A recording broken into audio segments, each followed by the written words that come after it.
নমস্কার। পশ্চিম বাংলার মাটি থেকে আমি শর্মিলা সরকার ফিরে এলাম অনেক দিন বাদে আমার একটা ব্লগ নিয়ে। আপনারা সবাই নিশ্চয়ই খুব ভালো আছেন, আমিও ভালো আছি। কয়েকদিন আগে আমার জন্মদিনের সকাল শুরু হয়েছিল আমার ছেলের ভালোবাসা দিয়ে। বেশ কয়েক বছর ধরে ওই সকালবেলা এই আয়োজনটা করে থাকে এবং লাঞ্চের আয়োজনটাও ওই অ্যারেঞ্জ করে। তো যাই হোক, এটা আমার কাছে একটা পরম পাওনা বলতে পারেন। তো ওর আবদার, ওর ভালোবাসা আমি সবসময় অ্যাকসেপ্ট করি। ভাইপো পুনায় থাকে, সেও আমাকে ওখান থেকে উইশ করে।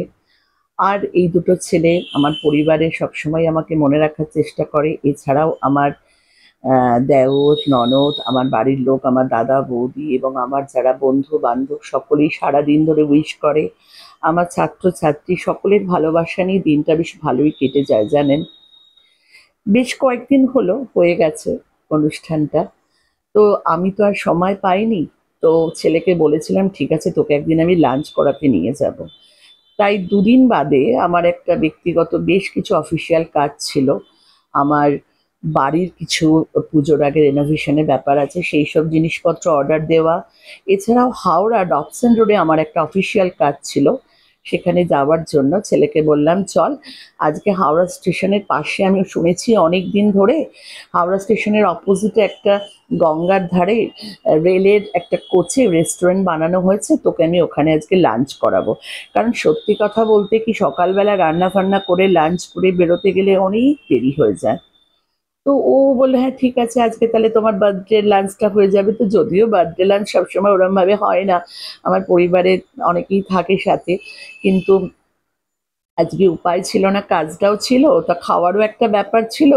তাই জন্য ও আর আমি দুজনেই বেরিয়েছিলাম। তো একটুখানি ভাবলাম চল একটুখানি খেয়েও যাই আর একটু রেস্টুরেন্টটা দেখে যাই। বেশ কিছুদিন ধরে না, সত্যি কথা বলতে কি, ইউটিউবে আমি অনেকেরই এই ব্লগে দেখেছি যে কি সুন্দর করেছে এটা।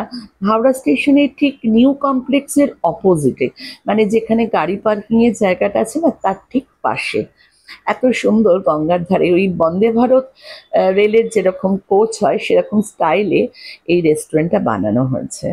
ওপারে কলকাতা, এপারে হাওড়া, মাঝে হাওড়া ব্রিজ, আর মসজিদ, মাঝখান দিয়ে বয়ে চলেছে গঙ্গা। এত ভালো লাগবে, পরিবেশটা খুব সুন্দর। আমার তো বেশ ভালো লাগছিল, আমি অনেকক্ষণ ধরে না ভাবলাম যাই একটুখানি খাবারটা অর্ডার দিয়ে আমি একটু ভালো করে ঘুরে আসি, দেখি। তো আমি বেরিয়ে পড়লাম। আমি আপনাদের সামনে এটা দেখাবো যে এত সুন্দর করেছে।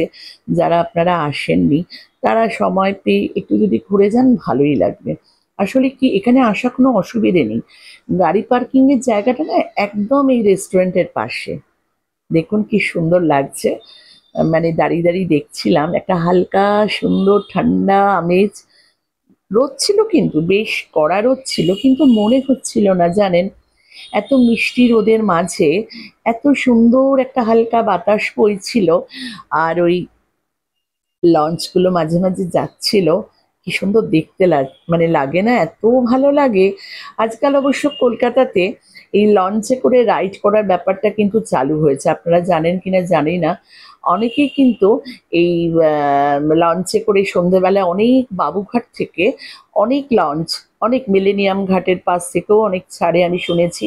যদিও আমি বেরোইনি, কিন্তু আমি শুনেছি যেমন গোয়াতে আছে না মান্ডেবি নদীর ওপর রিভার ক্রুজগুলো হয়, এখানে অনেকটা ওই রকম চালু হয়েছে। যে আজকাল ওই সন্ধেবেলা বিকেলবেলা, শীতকালে অবশ্য খুব ভালো লাগে, তবে সন্ধেবেলা ওই ছুটির দিনগুলো বলুন বলুন বা অন্য দিনগুলোতে ঘুরতে বেশ ভালোই লাগে। দেখুন জায়গাটা, আকাশটা, এই শরতের আকাশটা এত ভালো লাগে না, নীল আকাশ, মাঝে মাঝে মনে হয় পেঁজা তুলো। এই হচ্ছে গাড়ি পার্কিং এর জায়গাটা। আপনারা বুঝতেই পারবেন হাওড়া স্টেশনের নিউ কমপ্লেক্সের ঠিক অপোজিটে।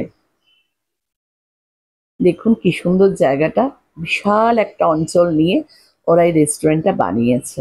বেশ অনেকটাই গার্ডেন আছে, শীতকালে তো নিশ্চয়ই অনেক ফুলও থাকবে, এখন তো সেই ব্যাপারটা হয়নি।